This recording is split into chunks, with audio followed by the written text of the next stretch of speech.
Bani, wala pa siya, no?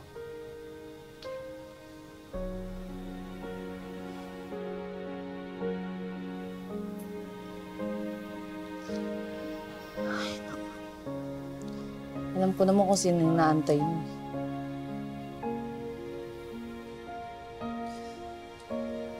Sana umuwi na si Elias.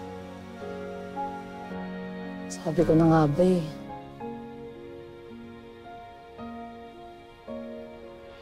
Alam mo, pretty, naiinis na ako eh. Kasama na naman sila ni Nympha. Naiinis ka dahil? Dahil siyempre, ang tagal na kaya ng pinagsamahan namin ni Elias. Tapos parang pinagpapalit niya ako sa isang babaeng isang linggo niya palang nakikilala.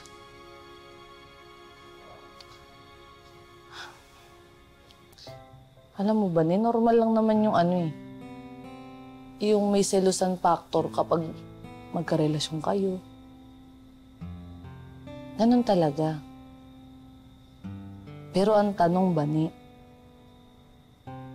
ano ba yung lugar mo sa buhay ni Elias? Jowa? Kaibigan? O nililigawan? Mahal kita! Mahal kita, Elias! Baling mo lang sa iba yung nararamdaman mo, Bani. Huwag mo na sayangin sa akin.